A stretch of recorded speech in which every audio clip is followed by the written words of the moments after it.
when, at the age of 24, he murdered his mother, then called police and confessed to having dismembered college co-eds for 2 years and raping their headless bodies. From the first time, what I had wanted to do was to secure them and to suffocate them with plastic bags over their heads. শৈশবের যে হাতগুলো ভালোবাসার স্পর্শ পাওয়ার কথা ছিল, সেই হাতগুলোই একসময় বেঁধে উঠেছিল নৃশংস রক্ত খেলায়। কথায় বলে, villains are not born, they are made. আজকের গল্পটা সেই চরম সত্যেরই এক জ্বলন্ত প্রমাণ। প্রতি মুহূর্তের মানসিক নির্যাতন আর অপমান কিভাবে একটা মানুষের মগজে বিষাক্ত ঘৃণার জন্ম দিতে পারে, তা এড ক্যাম্পারের জীবন না দেখলে বিশ্বাস করা অসম্ভব। নিজের তিক্ত বুদ্ধিমত্তাকে কাজে লাগিয়ে সে বনে গিয়েছিল ইতিহাসের সবচেয়ে কুখ্যাত এবং মোস্ট ইন্টেলিজেন্ট সিরিয়াল কিলার, যার আইকিউ 145, উচ্চতা ছিল 6 ফুট 9 ইঞ্চি, ওজন ছিল প্রায় 300 পাউন্ড। এত শান্তভাবে, এত যুক্তিসঙ্গতভাবে কথা বলতেন যে এফবিআইরা পর্যন্ত তাকে ধরতে হিমশিম খেয়ে গিয়েছিল। এফবিআইদের সঙ্গে বসে তিনি কফি খেতেন, গল্প করতেন, কিন্তু তবুও এফবিআইরা বুঝতে পারেনি যে তাদের সামনে যে বসে আছে সে one of the most intelligent and disturbed killer in the history. এই মানুষটা একদিন নিজেই ফোন করে পুলিশকে বলেছিল, আমি সেই খনি যাকে তোমরা খুঁজছো। পুলিশ প্রথমে বিশ্বাসই করেনি। এটা এডমান্ড এমিল ক্যাম্পারের গল্প, যে ছিল ইতিহাসের সবচেয়ে বুদ্ধিমান, সবচেয়ে শান্ত আর সবচেয়ে ভয়ঙ্কর সিরিয়াল কিলারদের একজন। একটি ক্ষোভ থেকে তার পরিবারের রক্তাক্ত মার্ডার, 6 জন নিরপরাধ তরুণীর করুণ পরিণতি, আর শেষে এমন একটা মুহূর্ত যা শুনলে গায়ে কাঁটা দিয়ে উঠবে। চলুন শুরু করা যাক one of the most disturbing serial killer case in USA history, Edmund Emil ক্যাম্পার।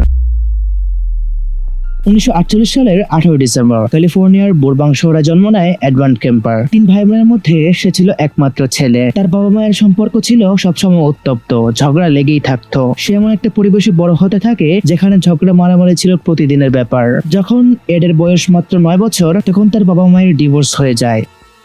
এরপর থেকে জন্ম নিতে থাকে, শুরু হতে থাকে এডমান্ড ক্যাম্পার কেস।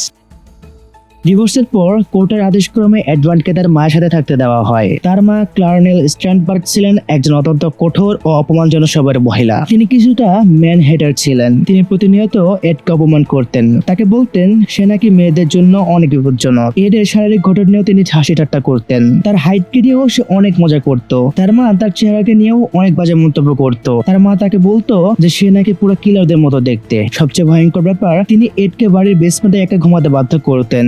যায় মাত্র 9 বছরের বাচ্চাকে একা বেসমেন্টে ঘুমাতে দেওয়া হতো। তার মায়ের কথা ছিল যে সে তার বোনদের ক্ষতি করতে পারে। ঠিক এই সময় থেকেই এডের আচরণে অস্বাভাবিকতা শুরু হতে দেখা যায়। সে তার বোনদের পুতুল নিয়ে খেলতো, কিন্তু স্বাভাবিকভাবে নয়। সে পুতুলের মাথা কেটে ফেলতো, শরীর থেকে আলাদা করে ফেলতো।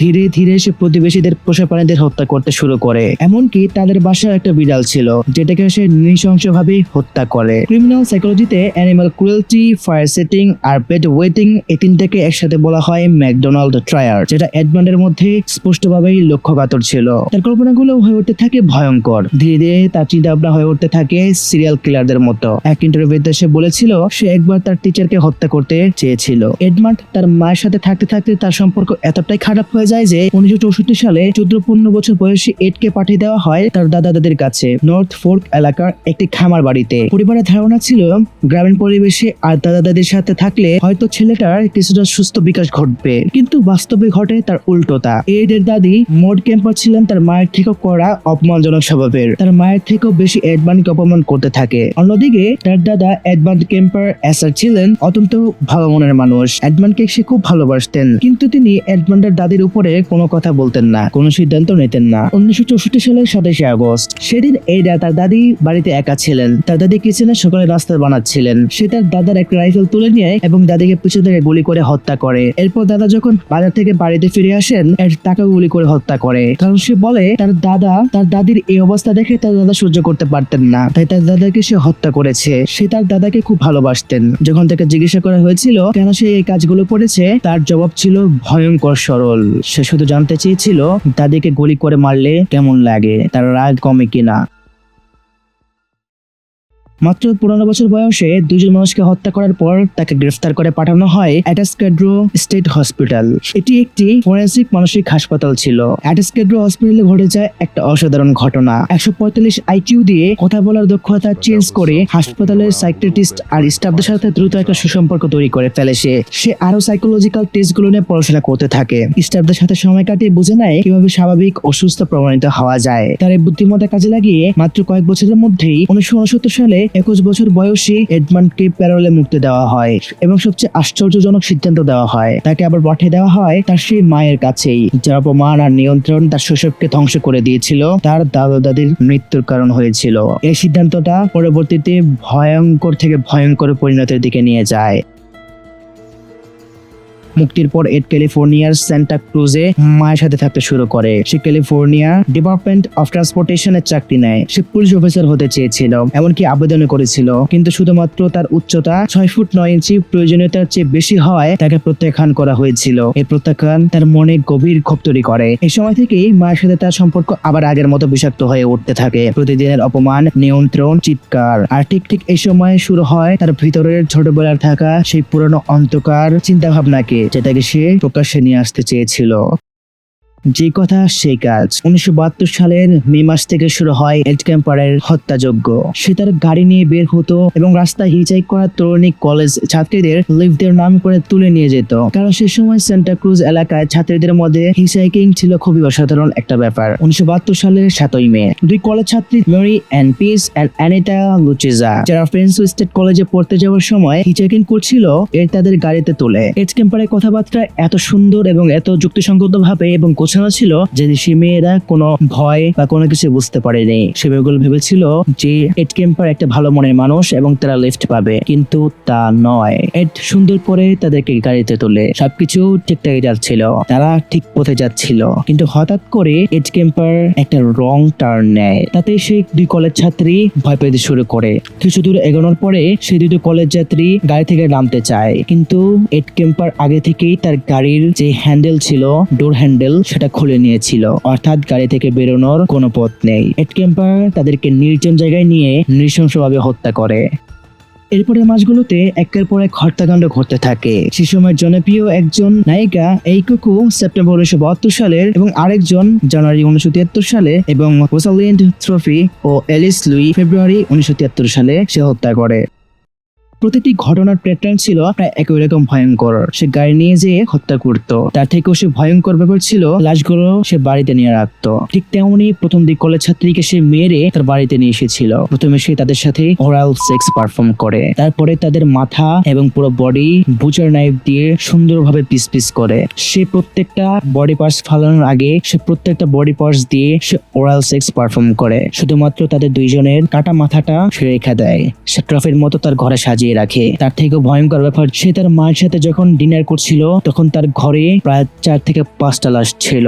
ভাবা যায় এই ওরাল সেক্স পারফর্ম করা, এটাকে বিজ্ঞানের ভাষায় বলা হয় নেক্রোফিলা। এই পুরো সময়টা সান্টা ক্রুজের পুলিশ এই খুনগুলো নিয়ে তদন্ত করছিল। আর সবচেয়ে চমকপ্রদ ব্যাপার হলো এটি নিজে মাঝে মধ্যে সে পুলিশদের সাথে বসে আড্ডা দিত, তাদেরকে সে কেস সলভ করার জন্য সাহায্য করত। কে কখনো কল্পনা করেনি তাদের সামনে যে বসে আছে সেই হলো এই সব কিছুর মাস্টারমাইন্ড। 1973 সালের 7 এপ্রিল ফাইনালি সেই মুহূর্তটা আসে, যে মুহূর্তটা ছিল এড ক্যাম্পারের জীবনের পুরো ঘৃণা, পুরো অস্বস্তি শেষ হওয়ার এক শেষ ধাপ। সেদিন সকালে তার মা ক্লার্নেলের সাথে এড ক্যাম্পারের তুমুল তর্কাতর্কি হয়। তার মা ক্লার্নেল এড ক্যাম্পারকে অনেক অপমান করে, অনেক থেকেও অনেক অপমান করে। ফাইনালি সে সময়টা আসে, রাতের 12:42। তার মা ক্লার্নেল ঘুমিয়েছিল।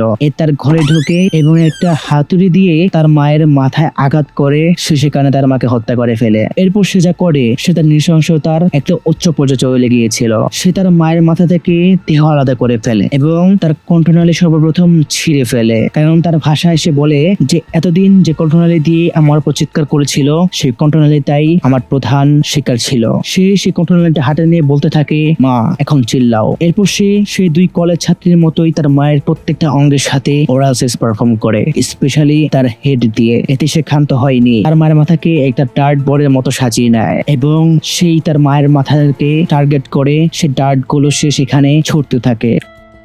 তার মায়ের হত্যাকাণ্ডকে ধামাচাপা দেওয়ার জন্য পরদিন সে তার মায়ের ঘনিষ্ঠ বান্ধবী সারা হ্যাললেটকে বাড়িতে আমন্ত্রণ জানায় ডিনারের জন্য। ডিনারে তার মায়ের বন্ধু তার মায়ের সম্পর্কে জিজ্ঞাসা করলে সে তাকে জানায় যে তার মা কিছুক্ষণের জন্য বাইরে গিয়েছেন, 2 দিন পর আসবেন। ডিনার শেষে সে তার মায়ের বান্ধবীকেও নৃশংসভাবে একটা প্লাস্টিক ব্যাগে সাফোকেট করে মেরে ফেলে। এই দুটো হত্যাকাণ্ডের পর তার রাগ ফাইনালি বুঝে যায়। এতদিন ধরে চলতে থাকা আগুন ফাইনালি নিভে যায়। তারপর সে তার গাড়ি বের করে বিরতিহীন ভাবে তার মায়ের ঘর থেকে পূর্ব দিকে প্রায় 3 দিন ধরে টানা গাড়ি চালাতে থাকে। সে গাড়ি চালাতে ক্যালিফোর্নিয়ার ক্লোরাইডোতে পৌঁছায়। একটা রাস্তার পাশের ফোন বুথ থেকে এটি নিজেই ফোন করে সান্টা ক্রুজ পুলিশকে সবকিছু জানিয়ে দেয় যে এই 6টা হত্যাকাণ্ড এবং তার মায়ের হত্যাকাণ্ড অর্থাৎ পুরো পরিবারের হত্যাকাণ্ড সে নিজে করেছে। সে পুলিশকে জানায় সে কোয়েড কিলার যাকে তারা মাসের পর মাস ধরে খুঁজছে। কিন্তু সবচেয়ে বিস্ময়কর ব্যাপার হলো পুলিশ প্রথমে তার কথা বিশ্বাসই করতে পারেনি। পুলিশটা মনে করেছিল যে এটা কোনো প্র্যাঙ্ক কল, কারণ এদের কণ্ঠ এতটাই স্বাভাবিকভাবে ছিল তাকে বারবার ফোন করে নিজের পরিচয় নিশ্চিত করতে হয় এবং শেষ পর্যন্ত তাকে বলা হয় সেখানে অপেক্ষা করতে। পুলিশ তাকে নিতে আসছে। জিজ্ঞাসাবাদের সময় এডমান্ড সম্পূর্ণ সহযোগিতা করে, বিস্তারিত ভাবে প্রায় ক্লিনিক্যাল ভাষায় পুরো দমে যা কিছু হয়েছিল, যা তার মস্তিষ্কে ছিল, যা তা করেছে তার প্রত্যেকটা বর্ণনা দেয়। প্রতিটা ভিক্টিমের নাম, স্থান, এমনকি দেহাংশ কোথায় কোথায় ফেলা হয়েছিল তারও লোকেশন দেয়। তারা শান্ত বিস্তারিত স্বীকারোক্তি পরবর্তীতে FBI বিহেভিয়ারাল সায়েন্স ইউনিট এর কাছে ক্রিমিনাল সাইকোলজি গবেষণার এক অমূল্য উৎস হয়ে ওঠে। ভাবা যায় সে এতটা ইন্টেলেকচুয়াল পার্সন ছিল যে FBI পর্যন্ত তার মস্তিষ্ক, তার ক্রিমিনাল স্ট্র্যাটেজি পড়তে বাধ্য হয়। 1973 সালে বিচার শুরু হয়। এড নিজে আদালতে দাবি করে তাকে মৃত্যুদণ্ড দেওয়া হোক, কিন্তু সে সময় ক্যালিফোর্নিয়া রাজ্যে সাময়িকভাবে মৃত্যুদণ্ড বাতিল ছিল। ফলে তাকে দেওয়া হয় যাবজ্জীবন কারাদণ্ড, একাধিক সাজা একসাথে, কনকারেন্ট লাইফ সেন্টেন্সেস। আদালতে তার ডিফেন্স টিম ইনসিডেন্টটি প্লে মানসিক ভারসাম্যহীনতার দাবি তুলেছিল, কিন্তু জুরি তা প্রত্যাখ্যান করে, কারণ তার হত্যাকাণ্ডের পরিকল্পনা, তার সুনির্দিষ্ট আচরণ এবং তদন্তের সহযোগিতা প্রমাণ করেছিল যে সে সম্পূর্ণ সচেতন ও সুস্থ ছিল। এজ কেম্পার এখনো ক্যালিফোর্নিয়ার মেডিকেল ফ্যাসিলিটি ভেকাভিলে বন্দী আছে। তিনি একাধিকবার প্যারোলের জন্য আবেদন করেছেন, কিন্তু প্রতিবারই তা প্রত্যাখ্যান হয়েছে। তার কেস স্টাডি পরবর্তীতে হয়ে ওঠে ক্রিমিনাল প্রোফাইলিং এর এক ইতিহাস। FBI এজেন্ট জন ডুগলাস, যিনি পরে বিখ্যাত বই লেখেন যার নাম মিড হান্টার, যা থেকে নেটফ্লিক্স সিরিজও তৈরি হয়, তিনি সরাসরি ঘন্টার পর ঘন্টা এড কেম্পারের সাক্ষাৎকার নিয়েছিলেন। এই সাক্ষাৎকারগুলো থেকে তিনি আধুনিক সিরিয়াল কিলার প্রোফাইলিং পদ্ধতি ভিত্তি তৈরি করেন। অর্থাৎ কেস থেকে একটা ইনভেস্টিগেটর জন ডুগলাস এমন একটি বই লিখেন যে বই দ্বারা এজ কেম্পারের ক্রিমিনাল স্ট্র্যাটেজি গুলো তুলে ধরা হয় এবং যা পরবর্তীতে আধুনিক ক্রিমিনাল প্রোফাইলিং এ সাহায্য করে। এজ কেম্পারের গল্প আমাদেরকে শেখায় একটা শিশুর মনে জমতে থাকা অপমান, অবহেলা আর ঘৃণা কিভাবে ধীরে ধীরে একটা মানুষকে সম্পূর্ণ ভিন্ন রূপে রূপান্তরিত করতে পারে। Villains are not born, they are made. এই কথাটা বোধহয় এজ কেম্পারের থেকে ভালো আর কেউ প্রমাণ করতে পারেনি। যদি এই ভিডিওটা ভালো লেগে থাকে তাহলে অবশ্যই লাইক, সাবস্ক্রাইব এবং একটা কমেন্ট করে দিয়ে যাবেন। দেখা হচ্ছে পরবর্তী কোনো একটা মিস্টিরিয়াস ভিডিওতে। আল্লাহ হাফেজ।